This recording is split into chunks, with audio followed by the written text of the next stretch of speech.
Welcome to Soccer Morning on Backheel.com.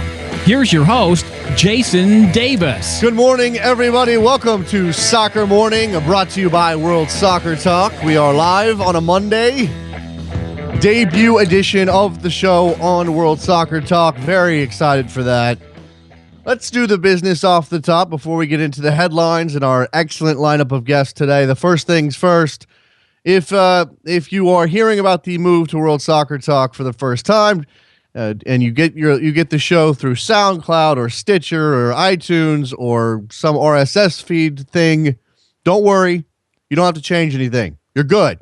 Everything's cool. The show will live live over at worldsoccertalk.com/live. Very excited for that. And you can also, if you haven't subscribed already, you can also subscribe through World Soccer Talk. So there you go. Very excited to be here landing at World Soccer Talk on a Monday. Big show for you today. Let's first line up the guests for the program. Stefan Uersfeld, our German correspondent, will join us to talk about the Bundesliga results from the weekend. Big score lines in the Bundesliga over the weekend. Plenty to talk about there. And then at 10:30 a.m. Eastern, Paul Tenorio of the Orlando Sentinel will join us to talk about Orlando City SC and their preparations for 2015 as they creep closer and closer to their debut as a Major League Soccer club. Lots of tickets sold for that opening game at the Citrus Bowl. Breck Shea and his positional moves. What does the buzz feel like in Orlando? How is the stadium progressing in Orlando? Is Adrian Heath the guy to lead Orlando City to the playoffs in year one?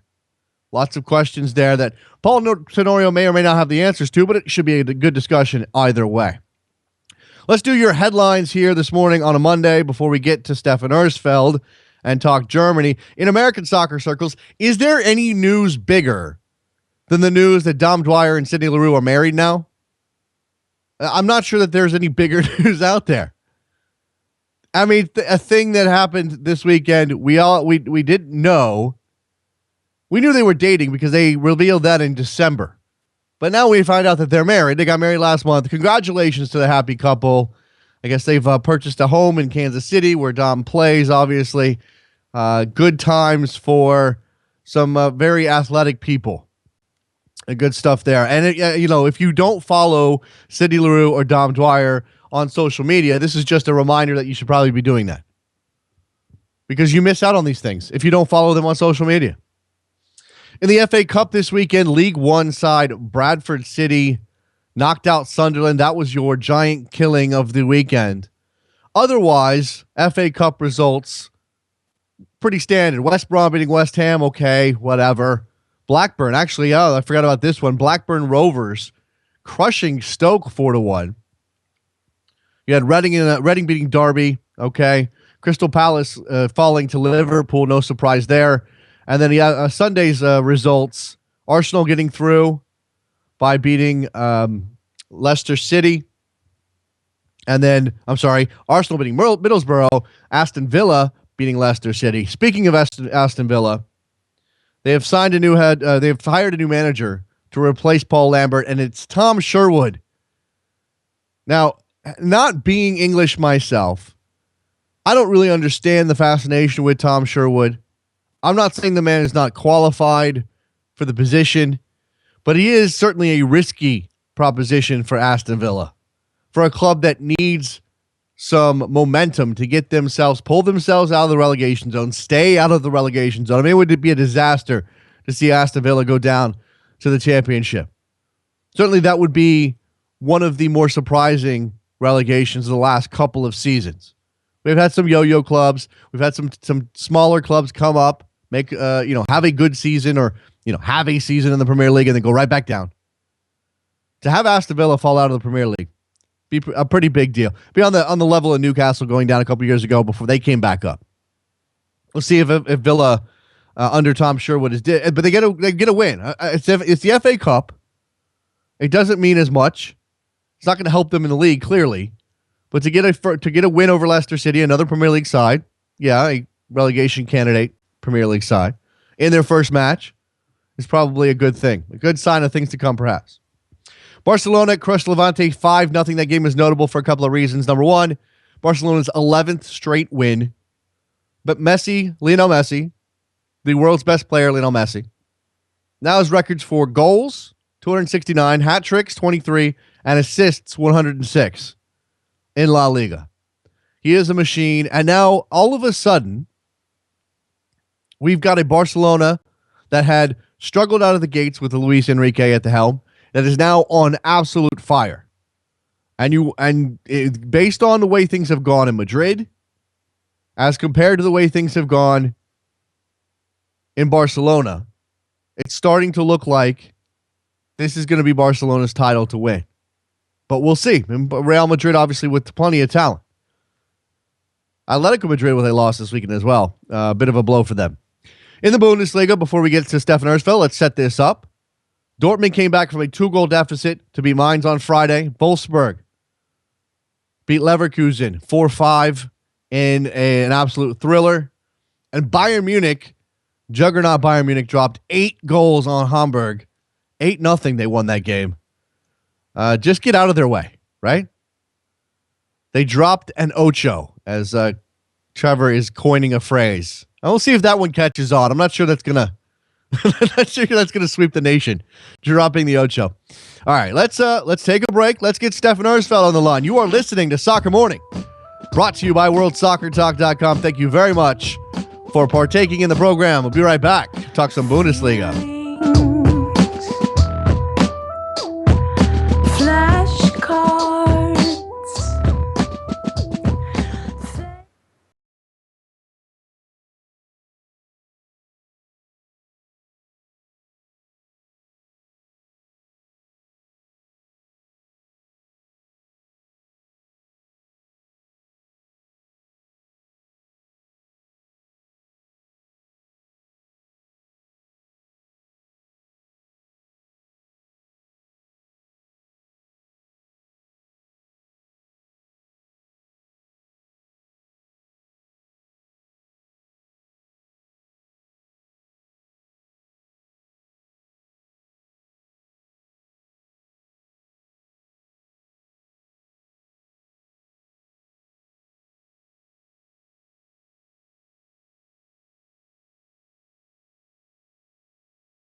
Two, 1, 2, 3, 4. Welcome back to Soccer Morning on backheel.com with Jason Davis. Here we go, Soccer Morning, brought to you by World Soccer Talk, and we are now happy to have on the phone line Stefan Uersfeld.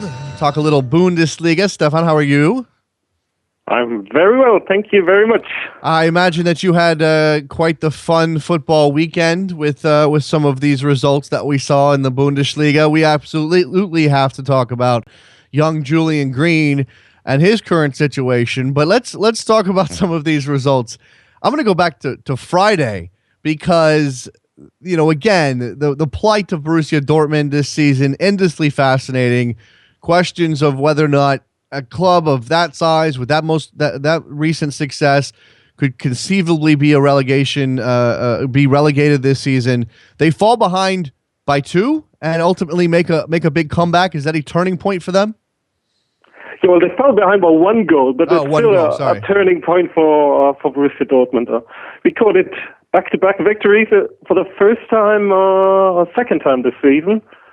And, still only being 1 point clear of the relegation zone, it appears they actually achieved a turnaround with after Marco Reus sealed the new deal. He was just world class on Friday evening. Him and Aubameyang, the striker from Gabon, they linked up, and Aubameyang scored 3 goals in the last 2 games. Great attacker, appears to actually fill in the Lewandowski gap, slowly fill in the Lewandowski gap. So Dortmund's getting there, and I was at the stadium on Friday, and it's a great atmosphere. You could sense the relief going through the Dortmund fans toward the end of the match. So definitely a turning point. They're playing Stuttgart, bottom of the league, on Friday.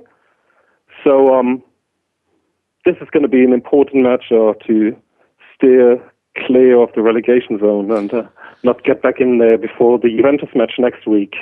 Look, I mean, this was Mainz. This is not a top half team. This is not a challenger for anything in particular. As you said, they fell behind by 1 goal, my mistake. Was there anything different about the approach from Klopp, or was it just a matter of attitude and, as you mentioned, filling in that Lewandowski gap? First half was pretty disastrous again. They conceded after 55 seconds and had one great chance where Reus hit the crossbar after 2 minutes. But after that, you could sense they're very nervous and given up towards the end of the first half. But they just got out of the dressing room in the second half, and something had changed. Much more dynamic, and the holding midfield worked really well. But you can still see that the defense is shaky. So and it's been Mainz, so they're not going to rocket into Champions League ranks now, but they should be safe, and that's all that matters for Dortmund this season. Now on Saturday, it's 1 point clear of the relegation zone for Dortmund after that win. As you said, back-to-back victories. Perhaps things are turning around there at BVB. Turning to the matches on Saturday, Bayer Leverkusen and Wolfsburg, 4-5. Wolfsburg ends up with the victory. Is it possible in a couple of minutes to even tell the story of a match that brings us 9 goals? Oh, it's crazy. Wolfsburg went 3 up. They were 3 up at halftime, and it all looked like they won it. So Leverkusen made 3 changes at halftime and scored a goal where Wolfsburg's keeper already had the hands on the ball, but the ref awarded the goal anyway. So Son scored the 3-1. And all of a sudden, it was 2-3. Again, Son hitting the goal. And Wolfsburg answered 4-2. Third goal by Bas Dost, the Dutch attacker who hadn't scored at all for Wolfsburg before. And it was 4 minutes later, and with only 10 seconds maybe left to be played in extra and stoppage time, Bas Dost again scored his 4th goal of the match, making it 8 goals in his last 5 Bundesliga games. Wow. And he had scored 13 before in his first 46 Bundesliga games. Wow. So that's a turnaround for him as well. That's quite the scoring streak. I imagine, you don't see too many 4-goal games from players. Is that? I imagine that's fairly rare. It is indeed. You don't see a lot of 4-goal games in Bundesliga as well. Teams score 3 goals maybe, and sometimes Bayern scores 4. Or if Wolfsburg scored 4 against Bayern actually, but for one player, doesn't happen that often. And Bas Dost came to Wolfsburg with having scored 32 goals for Herenveen, the Dutch side. Mm-hmm. That was in 2012, and but he was injured, he was ill, and it took him 2.5 years to actually arrive in Bundesliga, but he's here with a bang now. We know, Americans certainly know from experience that those goal totals in the Eredivisie don't always translate over to top leagues. And no offense to the Dutch, obviously, that's a league with a lot of legacy, but there's not a whole lot of defensive effort being put forth in the Netherlands these days. So those goal totals get pretty gaudy. So this was for you. You think for Bas Dost this was a an adjustment period? You mentioned the injury, but I mean, does it take some time, and how would that, let's just make it a bigger question, is should that impact how clubs go about signing players who are prolific in some of these smaller leagues? You always need to allow them time. Well, you can also look at Lewandowski, who signed from Poland and was given a year in Dortmund. And Wolfsburg also ran into a lot of changes at the coaching position. So he was injured. He got to a new league, a young lad, and it's just an unstructured club at the moment. But the new coach, Hecking, who's been there for a while now, he has all confidence in him. So during the winter break, actually, Hamburg wanted to sign either Bas Dost or Orlic. And Wolfsburg said, well, we're not going to give away Bas Dost because he's our future. Mm-hmm. And allowed Orlic to join Hamburg.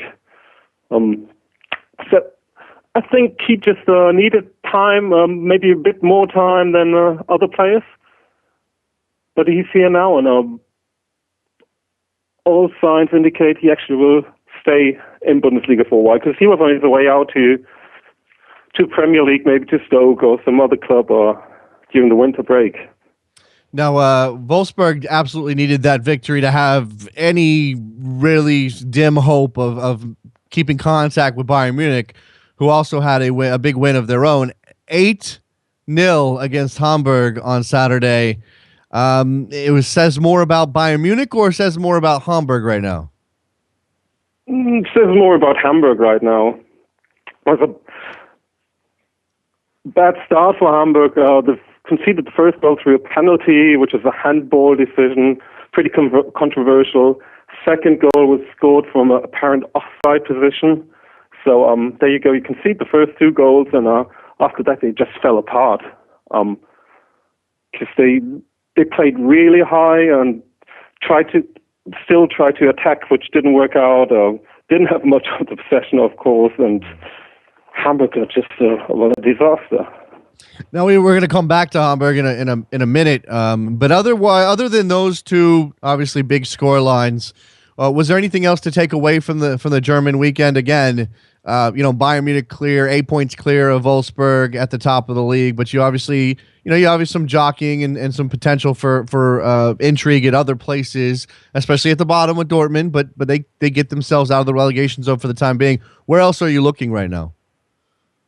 Werder Bremen is the story of the second half of the season so far.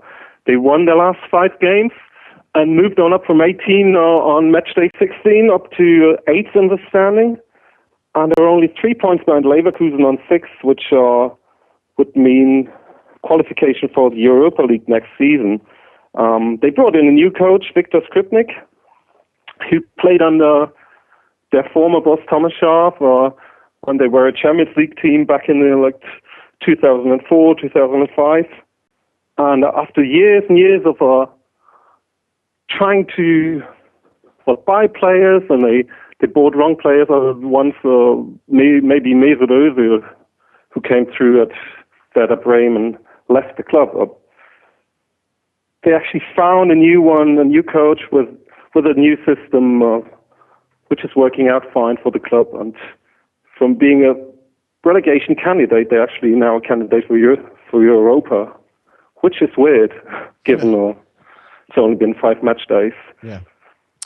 Let's go back. Let's talk about Julian Green, young U.S. Attacker who obviously made an appearance in the World Cup. We sort of review his resume, his CV every time you come on, Stefan, and obviously he was loaned from Bayern Munich to Hamburg with the notion being he would get some playing time. It's not going to happen. He's not going to break into the first team at Bayern Munich for obvious reasons.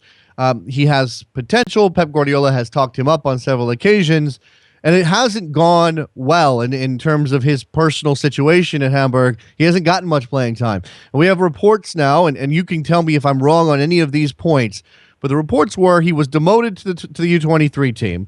He subsequently announced, I think via Facebook or some social media apparatus, that no, I haven't been asked to go to the U23s. Then reports were he refused to go play for the U23s And now I'm seeing news that the team and the player intend to sit down and have a discussion about this issue tomorrow. That's all true. It escalated really quickly last week. He was demoted to the second team, and well, maybe the word demoted is too strong. Sometimes the players don't get minutes at the first team; they play the second team. With Hamburg, they've got two other players, Maximilian Beiser, an attacker, and Ivico Ilovic, a midfielder, who are both experienced Bundesliga players with more than 100 Bundesliga or Bundesliga 2 games. They both played in the reserve team at the weekend. But Green said, well, he still wants to get back into the team, but only the first team. He's not playing for the second team. So you also had Bayern Munich CEO Karl-Heinz Rummenigge saying it's a regrettable development it's all been taking. So again, he must have had some sort of backing from Bayern to say, well, it's a huge step to say, I'm not playing for your team. Right. You don't do that. So you say, well, they're going to sit down and talk and see what happens to him now. I don't see him play any more first-team football at Hamburg this season. And he's going to return to Bayern, but well, let's see if he can actually find a way into the Bayern squad next season. It seems a very difficult situation for him as a player. I mean, he obviously was playing.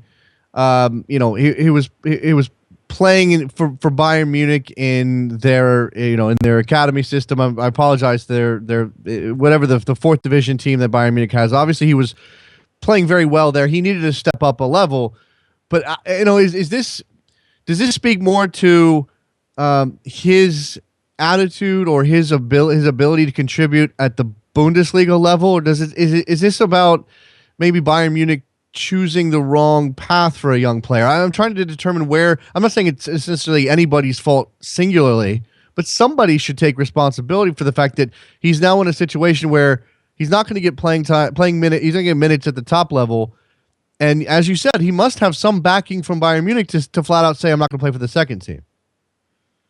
I think him or Bayern or whoever chose to send him on loan or to Hamburg didn't look carefully enough at the situation in Hamburg anyway, because he played for Hamburg one match, or the only match he played or started was under Mirko Slomka, who got sacked the next match day, which was early September last year.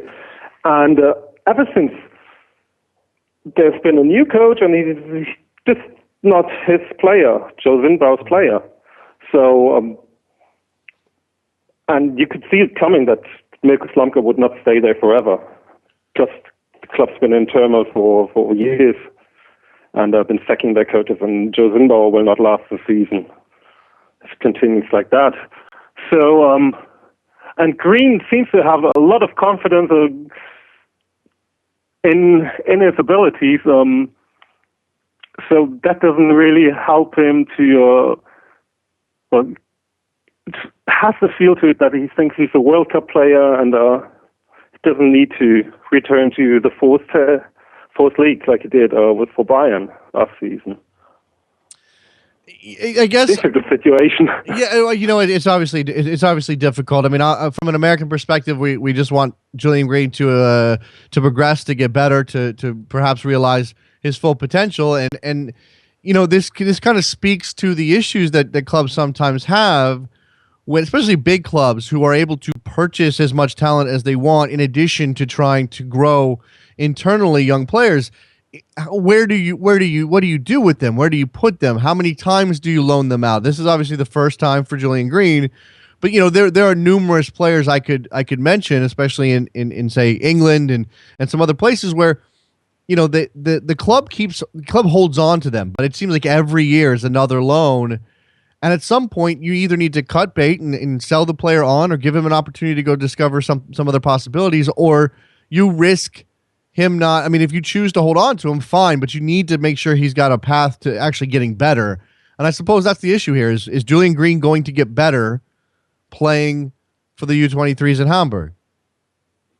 Certainly not. But the situation right now is he's at Hamburg, and there's no way back to Munich before the summer, really. Even if they decide to end the loan, he can only train with the team. And look, But, obviously, he Stefan, won't play, so he has to stay there now. Yeah. And just do whatever it takes for him to just win minutes, get experience, train with the first team, play for the second team. It's not the perfect situation, but he's in that situation now.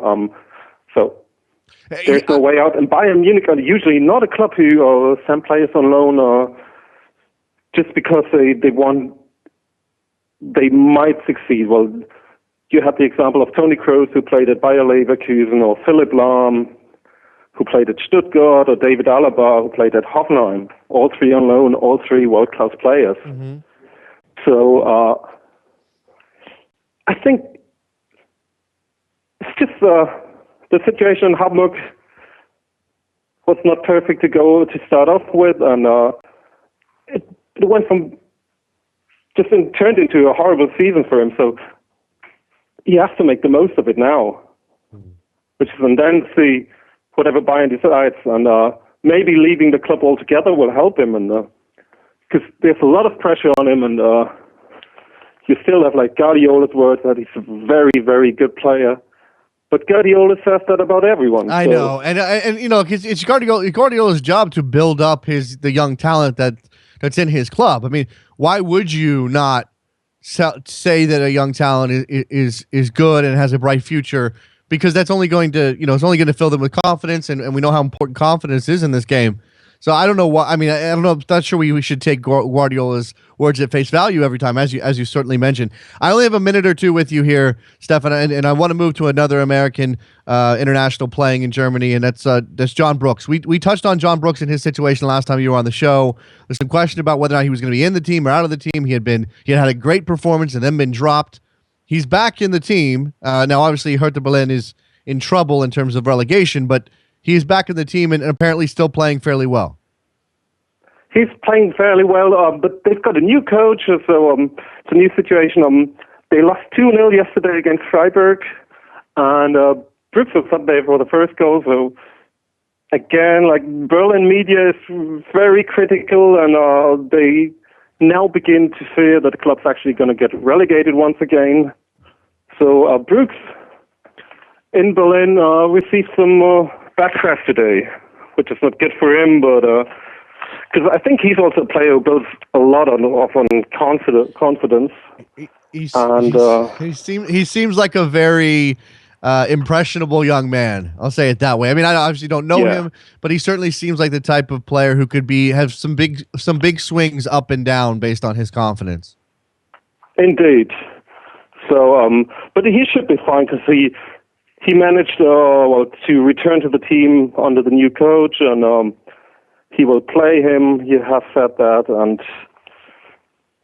and he's also a coach who trusts homegrown players. So he should be fine, and just needs to build his confidence, needs to win minutes, and keep his club in the league.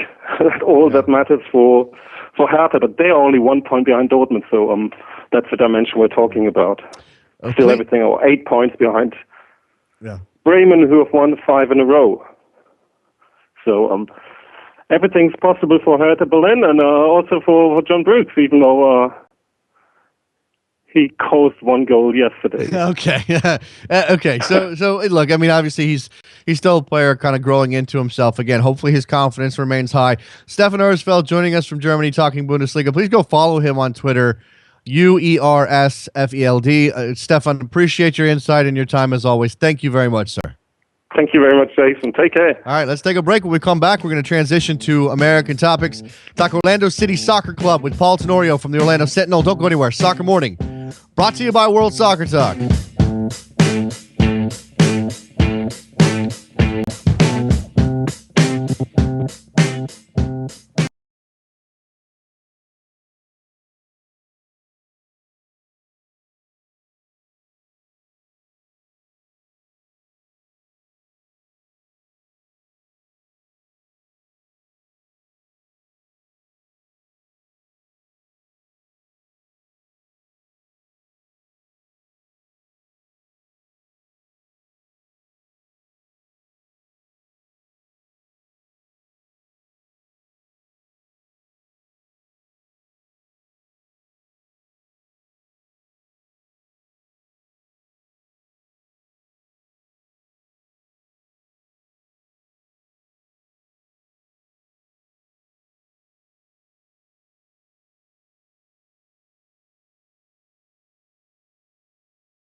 Welcome back to Soccer Morning on backheel.com with Jason Davis. Here we are back on Soccer Morning, brought to you by World Soccer Talk.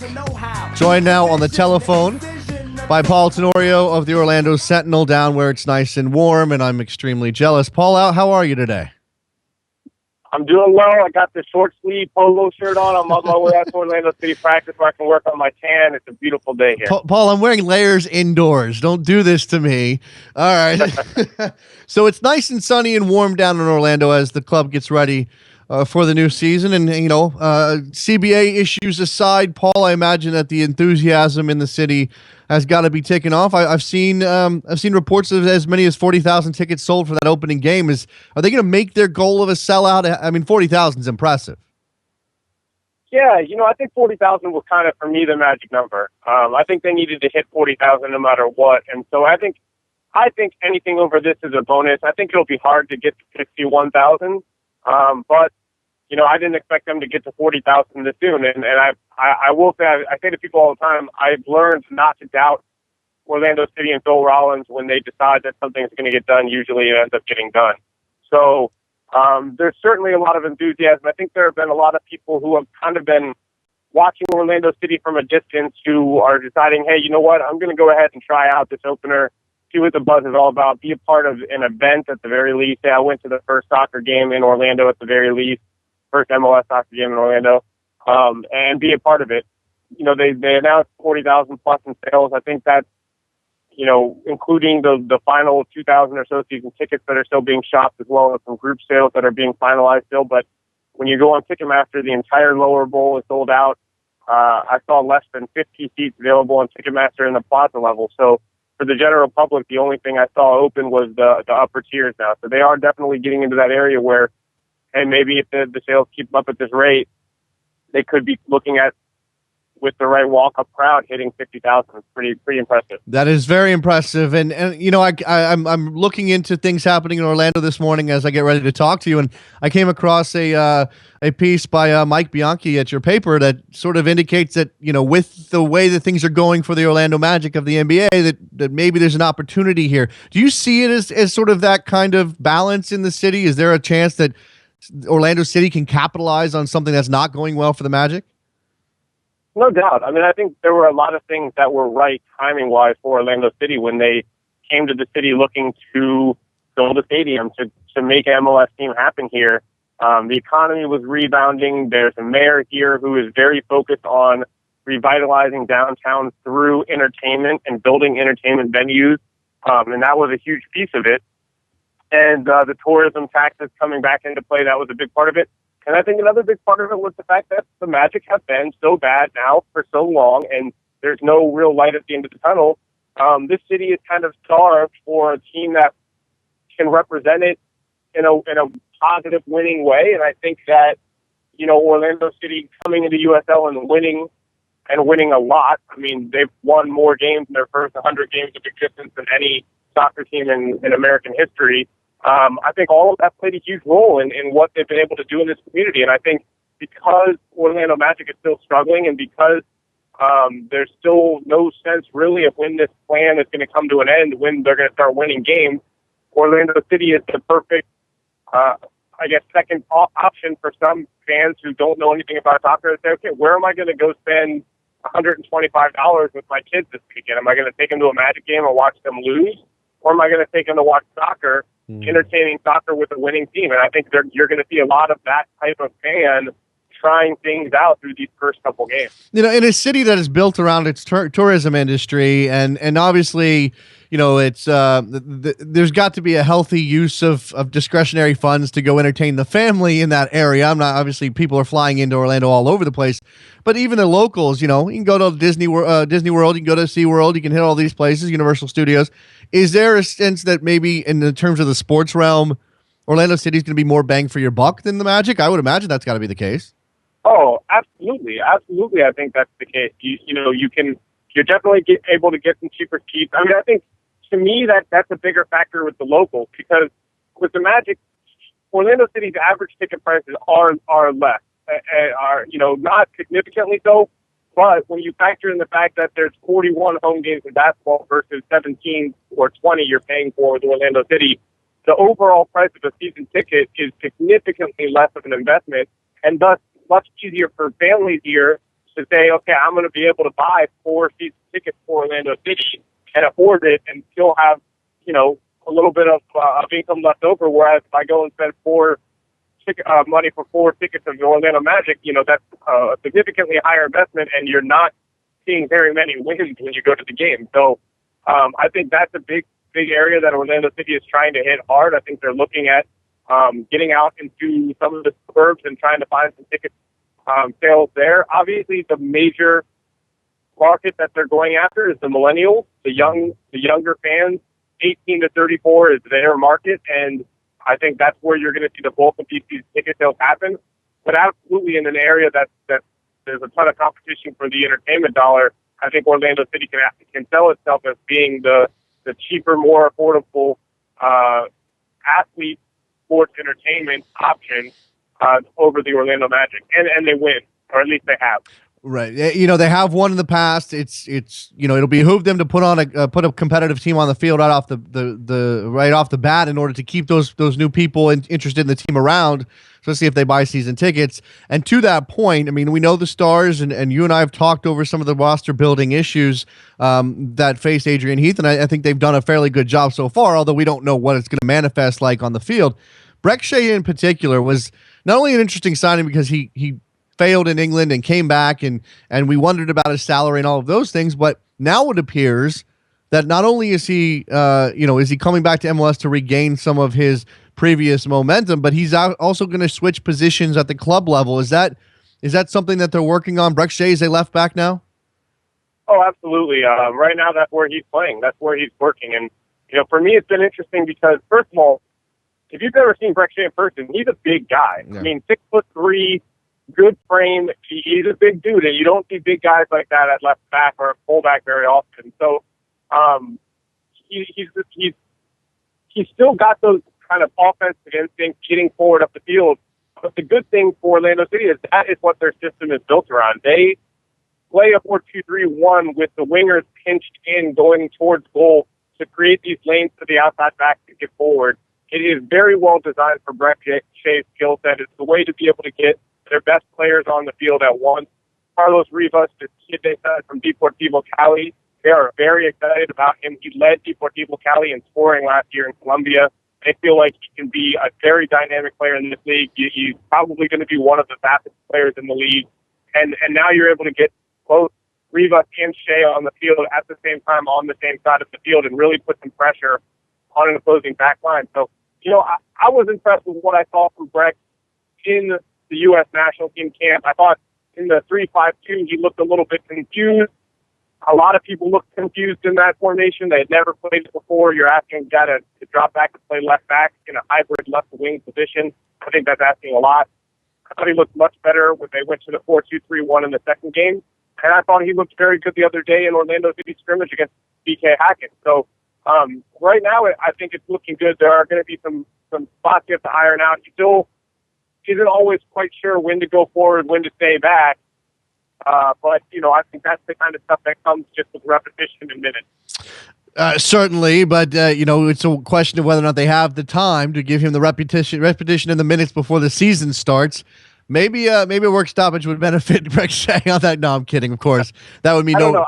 I think they're willing to take their lumps early in the season. I mean, look, this is a team that I think fans are going to have to realize, and even I'm starting to look at this team and watch them go through these growing pains and these preseason scrimmages. I'm saying, you kind of forget, this is a team that wins a lot. Adrian Heath is very confident. He knows how he wants his system to function. And, some of the better players that they went and got are not looking as good as you'd expect them to look. But it's because they're learning a new system. They're trying to think their way through games and where do I go with the ball now? Where do I position myself now instead of just playing? And I think people forget, this is going to be a team early in the season that's got 24 new faces on it. Yeah. Only 8 kids came up from the USL. It's going to take time for them to gel. And I would expect some of those early games maybe not go their way, or maybe they have to fight just to get a point, or maybe they win 1-0 and they're bunkered in a little bit more than they would like because they have to fight through this growing process, these kind of learning moments. of how the system functions best, how each player plays within the system. And as the season goes on, I think they're going to get better and better and more confident. So the early part of the season, not just for Breck Shea, but for a lot of players, even guys like Amobi Hugo, I mean, it's going to be a learning process because what he's being asked to do as a defensive midfielder in Adrian Heath's system is different than what he was asked to do in Philadelphia. And I think a lot of different players are going to be kind of going through those pains early in the season. Yeah, and this is why, regardless of how good the roster looks on paper, and yes, there's talent here, and as you said, some of these guys came up, but this is why we obviously look at expansion teams and question whether or not they can be, competitive on a playoff level in year one, because there's so much work that has to be done. There's so much understanding that has to be gained over the course of playing actual meaningful minutes with each other against a team that really wants to kick you and score goals on you, and then maybe you're not getting that full level in preseason. One area of the field that we obviously talked about left back and Breck Shea, but in terms of center defense, I mean, Aurelien Collin making the move from Sporting Kansas City, and you and I were talking before we came on the air that finding a partner for him is a thing that they're dealing with right now, and there are reports that Seb Hines might be coming over. Is that something you expect to be done very shortly? Yes, I reported that it was close to being done. I wouldn't be surprised if when I get out to practice here in the next few minutes that it might be official by then. I would expect it to be announced in the next couple of days. I think Sean St. Ledger, who was on trial with DC United earlier this offseason, is another guy who might have an offer on the table, might be finalizing a deal with Orlando City. They need another center back that they can start the season with. It's kind of an interesting dynamic. I think that, you have Aurelien Collin and you know what he brings to the table. Adrian Heath's system is one in which you really put a lot on the center back to be able to distribute, to be good on the ball, to be very, very good passing center back. And so you're not going to ask Aurelien Collin to do that. So the person you're pairing with him, you want to be very good on the ball. You want his strength to be more in distribution. Let Collin clean things up. Somebody that can kind of play off of him. So far in preseason, the best defender I've seen as a center back next to Collin has been Connor Donovan, the 20-year-old super draft pick out of NC State, U.S. under-20. But he's more of a physical center back, kind of what you maybe lean more towards the Aurelien Collin type in the sense of his strength. He's still kind of getting better on the ball. He still has to understand how quickly you have to play at the pro level. And so while he may look the best defensively, he might not be what they need right there at center back. So this is part of that preseason thing. It's, here we are just, 3 weeks away from the season opener, and they're bringing in two new center backs because they realize, okay, we didn't have the right piece here to slot in next to Collin, and we've got to get it figured out before the opener. So, that'll be interesting to see. I thought Sean St. Ledger looked decent in two scrimmages, and Seb Hines felt bad for the kid. He flies in from Middlesbrough, gets off the plane a few hours later. He's on the field in a scrimmage, gives up a harsh penalty kick, and then scores on a header. So it's kind of an up and down day for him his first day in Orlando City colors. For anybody but that's something to keep an eye on. For anybody who doesn't know the story of Seb Hines, he is he's American and he's English. He's played at Middlesbrough. He went through a stretch where he was making a name for himself and had some quality runs of play. Do you know what happened there and why? I mean, I'm looking at his recent run. Derby County on loan, 0 appearances. Oldham on loan, 4 appearances. Coventry City on loan this season, 9 appearances. It just something's gone wrong there, and he's 26. Do you know what the deal is? Yeah. No, he's had some injury issues. I think that's been a big problem. Like you said, he had a good run of form for about 3 seasons there, was playing consistently and starting to make a name for himself. Picked up an injury, and then it kind of was one of those muscle-type injuries, I believe. I'm hoping to speak to him today. That kind of, snowballs, right? You work your way back from it. Maybe you come back a little bit too soon. I guess maybe one of the better MLS examples would be like Chris Pontius or something, where you just can't ever get over it, and it keeps coming up and coming up. I've been told that that's been one of the bigger issues. They really thought a lot of the people in Middlesbrough in that area liked what they got out of Seb Hines. They thought he was a quality player. But once those injuries started to happen, he was just never able to get back up to form and, fight his way back into the team. So I think this is a little bit of a second chance for him just to get minutes. And, his contract's up in 6 months, so it'll be a 6-month loan, and then he'll be a free agent in the summer. Obviously, Orlando City will have an option to buy at that point. But yeah, I think he's a guy that just needs to show he can stay healthy and get back to the form he was in when he was playing day in, day out for Middlesbrough. Last question here before I let you go, Paul. I know you're headed out to practice. Christopher on Twitter wants to know if Orlando has any plans to syndicate games to cities outside of Orlando in Florida. He says he lives in Tampa and he wants to watch. Are you aware of any ability to watch games on local television in Tampa? That's a good question. I've been trying to figure that out. I know that they had been in kind of initial discussions with the Tampa and Jacksonville markets. They certainly want to be in both of those markets. It increases their brand significantly. If you combine the Tampa and Orlando market, TV market, it becomes like the number 4 market in the country or something crazy like that, or maybe it's top 10. But I don't know if anything's finalized there. I don't know how far my Fox 35 or whatever the local station is called in Tampa, if they have an affiliation with Fox 35 that they'll show them. As of right now, I don't think that there will be games in Tampa that are shown on local TV there, but I do believe that the club is working to see if they can arrange something. So whether that gets done this season, I don't know, but I think it's something that Orlando City definitely wants to make happen in the coming years. All right, let's just hope that, there's been some issues in the past. Let's hope that these people in Tampa who want to watch the games, if it's not on local television, that their MLS Live version's not blacked out, because these things tend to happen, and that would be bad. Obviously, it'd be great for Orlando City to have a presence in both of those cities, although both those cities have soccer of their own, Paul. How is that? Yeah, Tampa Rowdies aren't going to be too happy with the idea of Orlando City being shown on their TV. They don't like Orlando City very much. I think that's part of the issue. And even Orlando City's like, no, we don't want to be their diehard fans. They know that don't give the Tampa Rowdy fans any Orlando City to watch. So kind of an interesting dynamic there. Yeah, and now you're right. With Jacksonville with the Armada there, too, they've got their own club to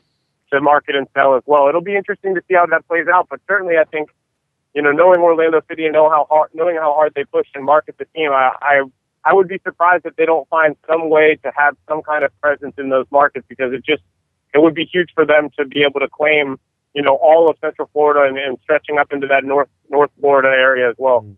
Paul Tenorio from this Orlando Sentinel covering Orlando City Soccer Club. Make sure you go follow him on Twitter. It's Paul Tenorio. Paul, thank you very much for your time, man. Appreciate it, man. Thanks for having me. I'll talk to you soon. Let's take a break. When we come back, Twitter machine will be working. Phone lines will be open. We'll talk about this USA jersey that just came out, the USA away jersey. Get your thoughts on that. Soccer Morning, World Soccer Talk. Don't go anywhere. Be right back.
Pain the urge to run away, but hold her down with soggy clothes and breeze blocks. Shivers in your fever, scream me again. Never kisses, or do you ever send a full stop? Welcome back to Soccer Morning on backheel.com with Jason Davis. It's Soccer Morning, brought to you by World Soccer Talk. We are at home now at World Soccer Talk. Good stuff happening around here. Welcome. If this is the first time you've ever listened or checked out Soccer Morning, thank you very much for your patronage. Hopefully you like what you've heard so far. Now is the time when we open up those phone lines and we get that Twitter thing working, and you guys get your say on anything we've discussed so far, but also anything else that's on your mind. And I'm telling you right now, Twitter burning up with discussion of the U.S. national team away kit. It's not good. Is the common opinion. It's not good. It's great, as Trevor says. It looks like a Photoshop default gradient. Now I know that's a language only some of you speak, but I get what he means. 347-756-6276 is the phone number to jump on in here at Soccer Morning. Save it to your phone. I wish I could take texts on that number. That'd be great. I got to find some way to get text, Trevor. People like to text. 203, you're on the air. Hey, Jason, it's Roberto. Hey, Roberto, what's going on, man? I'm doing well. My first question to you is, what's your prediction for Chelsea PSG tomorrow? I would say, wait, the first leg is where? Paris. I think if Chelsea comes out with a 1-1 draw, they'd be ecstatic about that. I'd go with that. Okay. Do you think the effect of Zlatan will play some huge effect on the match? The what of Zlatan? The power of the what presence of Zlatan? Of course. Look, Zlatan is an amazing player, and he can take games over by himself. But there are occasions where he gets frustrated, or there's a lack of service, and he can kind of drift out of games. I mean, if anybody is capable of doing that to Zlatan, it's going to be Chelsea, right? And you can imagine that Jose Mourinho, away from home in the Champions League, is going to figure out a way to nullify Zlatan Ibrahimovic somehow. I mean, I don't like John Terry, but the man can defend. So I would suggest that while Zlatan is capable of taking over the game, more than likely he's going to be an occasional nuisance, and maybe he scores, but I don't think PSG necessarily goes back to London with a big advantage. Yeah, absolutely. My next question to you is: do you think Barcelona have the chance of winning the treble this year, given their form so far? I mean, how are you going to argue with that? But then again, we just came off that stretch where Real Madrid was on fire and they couldn't lose, and you thought that maybe they were just going to run away with everything in Spain. So, I mean, before we get ahead of ourselves and think, okay, well, because Barcelona looks amazing right now, clearly they're the team to beat in Spain, that they've got a chance at all three. I even saw, and I don't know where I saw this, and it's not a question I've asked, but somebody put out there, yeah, those Pep teams won all those trophies, but maybe this team's even better than those Pep teams. I don't know if I want to go that far. I mean, clearly success as a team is what you define the era by, but in terms of the firepower that they have, in terms of the ability that they have especially across that front line, I mean, there's not a team in the world that can compete with that right now. Even Real Madrid.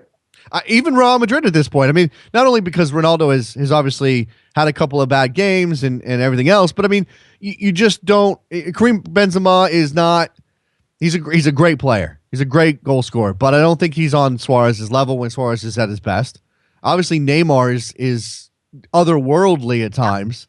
So I mean, really, every other team in the world covets what both of those clubs have. But I think you have to give Barcelona the edge. And again, as you said, the form right now, the form is insane. Now, they are still a point back of Real Madrid, so they got some work to do in the league, and I don't think that Madrid is just going to fade away. Yeah, absolutely. I think it's always going to come down to the El Clasico. Depending on who wins this match is literally all set to win the league. Yeah, there you go. I got anything else, man? Yeah, just one more. What are you looking forward to in Europa League on Thursday? Any matches you have in particular? I haven't even looked at the schedule, man. I'm sorry. It's not that I don't think Europa League's got, it's not that I don't think it has value. It's got some value. It's just, I'm more of like, when the day comes, when Thursday comes, then I look at the schedule and go, oh, that's okay. Maybe I'll watch that game, or oh, here's an interesting tie. What round are we in the Europa League? Round of 32. We're in the we're in the round of 30. There's still 32 teams. Here, let me look at these games while you're on the. I'm pretty sure there's Jason. I'm pretty sure there's something that. No, I'm sure there is. My point is that I don't think about it until we get to the games, until we get to Thursday. Like, okay, let's see, Wolfsburg and Sporting. I could be interested in that. PSV and Zenit. Okay, maybe there's something there. Roma, Feyenoord. Okay.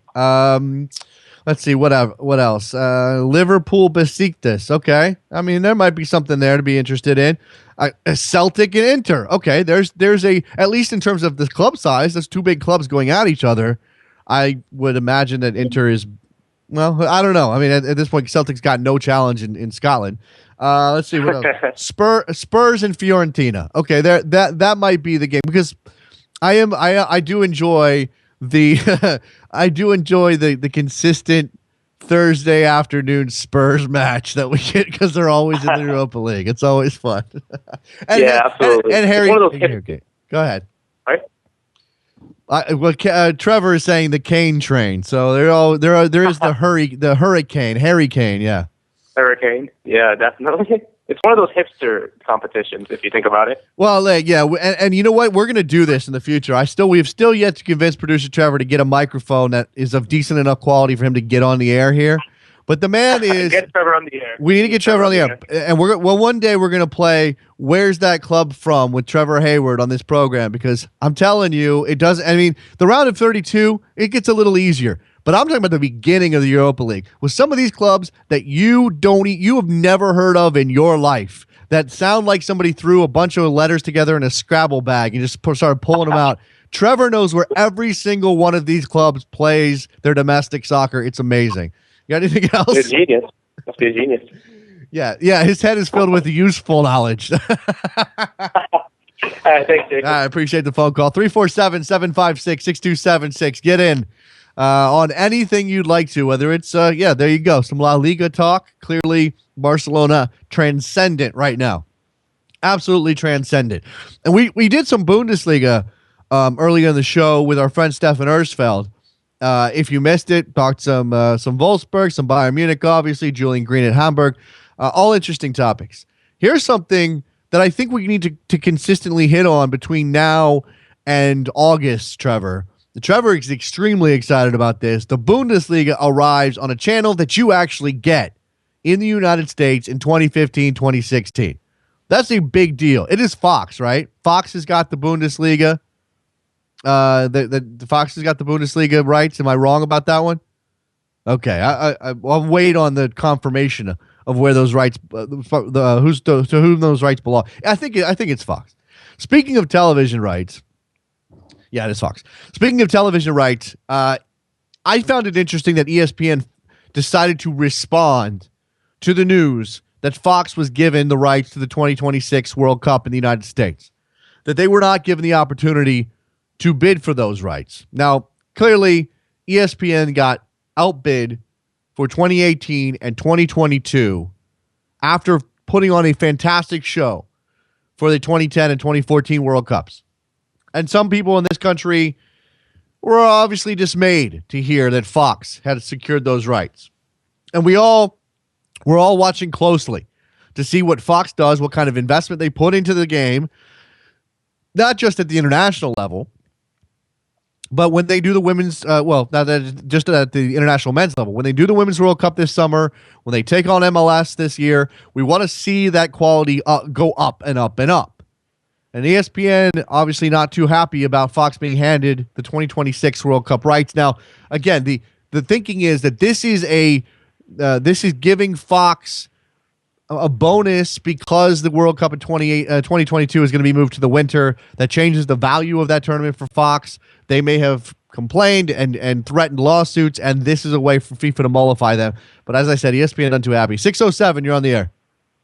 Hey, man, thanks for taking my call. I just gotta say, doesn't everyone hate the jerseys every year when they come out? Last year was the firecracker jerseys. Yeah, nobody liked those. Yeah. Nobody likes the home jerseys. They're too plain. They're too white. Hey, I own a Bomb Pop firecracker jersey, and I actually like it. Now I'm not wearing it out in public on a daily basis, but I like it. I'm okay with it. I think it's interesting. This one, I mean, this one. I don't know. I mean, look, it's subjective. Everybody's got a different fashion sense. Maybe this looks better on the field than it does disembodied on your internet stream. I mean, it could be, but you're right. People tend to hate them. But also, that's also because Nike hasn't been really impressing recently. Yeah, that's true. That's true. Maybe we just need Alexi Lawless to model it again, and then that'll get people on board. Yeah, and they also cost what's the cost of one right now? An authentic. Is it $1.20? I don't know. I saw $80 on one site, but I don't know. But is that $80 replica? Because I think the authentic version is $120. Oh, probably. Yeah, that makes sense. And that's where people get upset. It's not only are you producing ugly jerseys, and not only then you're going to charge for it. Then you're going to charge me $120 for it. Not 50 or 60 or 80, but $120. Now, the issue is, again, ugly or not, my thing has always been, I think a lot of people's thing has always been, please give us some look that becomes consistent, that makes, that connects to the United States men's national team or the women's national team for that matter. Give us a look. Give us an American look. I mean, the Brazil plays in yellow. Okay, we got that. Argentina plays in the blue and white stripes. We know that. So why not give us something that is American, that we can hold on to from year to year to year to year?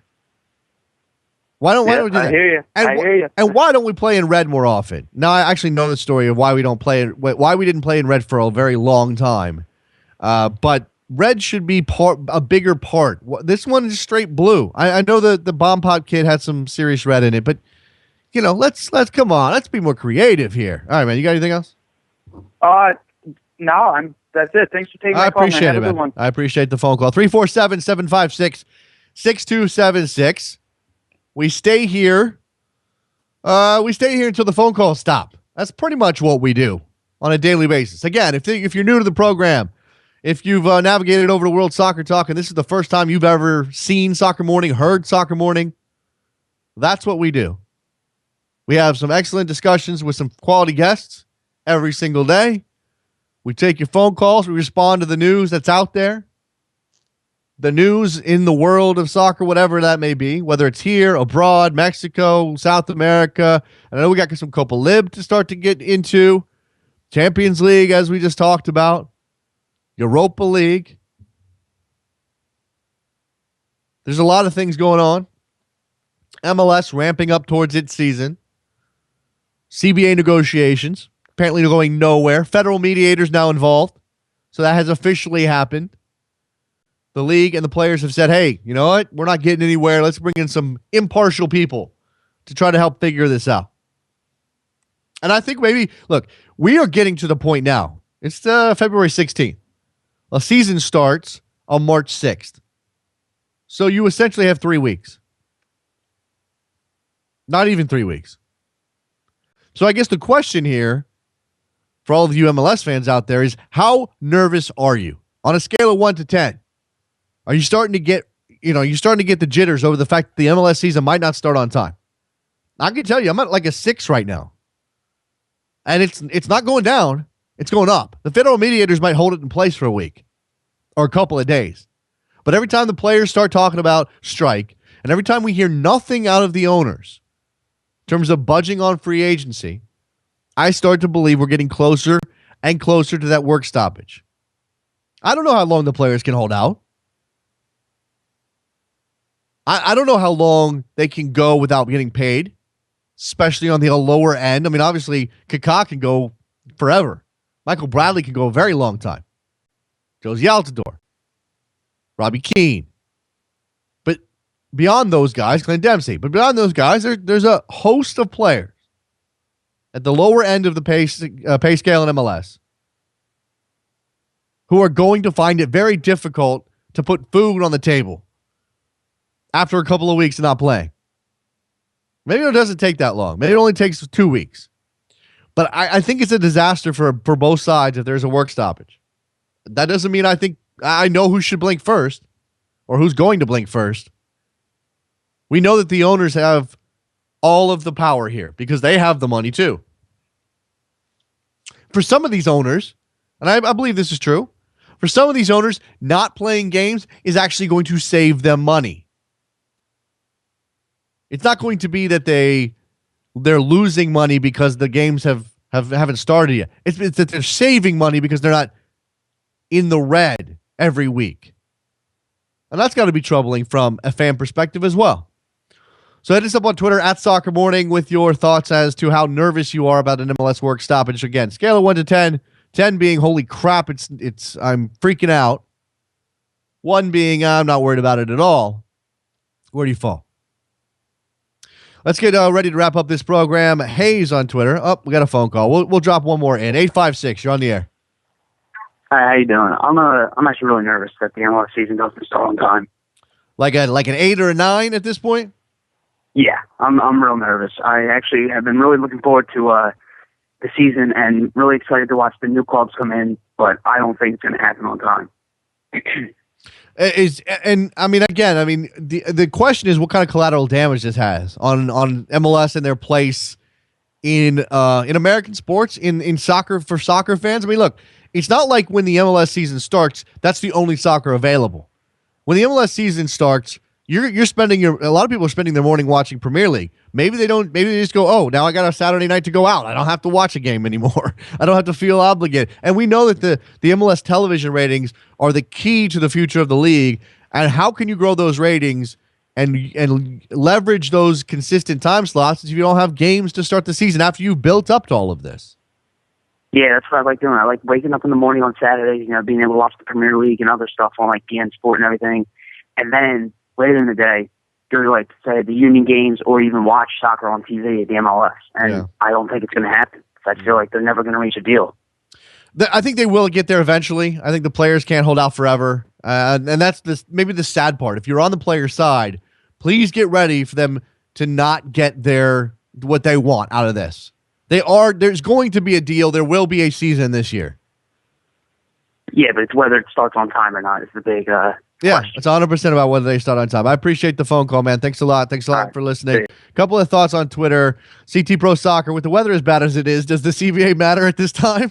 Hey, you're starting in Orlando. You're starting, in LA. You get some stuff happening out that way. The weather's fine. DPEP NYC. Fires of Fate on Twitter. Why is it whenever I get into a sport, a strike is involved? I'm at a 7 right now. There you go. We have our friend DeRoy Jenkins. He says he's at a 0. He's waited for years for a professional team in New York City. What's a couple more months? Well, first of all, I hope it's not months. Second of all, I'm asking if you're nervous about the season not starting on time. I'm not saying if you can be patient and wait. Look, I'm going to watch when it happens. I'm going to come back around MLS regardless of how long the work stoppage is. But you have to worry that the league is going to push some fans away with this thing. And that's a serious question. Mr. JCTX, as much as I don't want to strike, the players have to get their CBA victory. If it means they stop work, 5, which means slightly nervous. So there you go. All right, that's going to do it for this edition of Soccer Morning, brought to you by World Soccer Talk. Again, very excited to be partnered with World Soccer Talk. WorldSoccerTalk.com/live is where you can go to watch the show Monday through Friday, 10 to 11 Eastern Time. 347-756-6276 is the number you should save in your phone or write down on a Post-it, stick it to your computer at your desk or whatever. Right now, do that. Follow us on Twitter at Soccer Morning. We're obviously on iTunes, Stitcher, TuneIn. What else? SoundCloud. We're on SoundCloud. Backheel on SoundCloud. Am I missing anything? Go buy a mug. Backheel.com/store. They're very nice. I like my coffee. Go buy a t-shirt at 30fc.com as well. All right. Thank you guys for listening. Thank you to Stefan Uersfeld. Paul Tenorio will talk to you tomorrow. Bye. Their corporate plexus ringing in my ear, but now the phone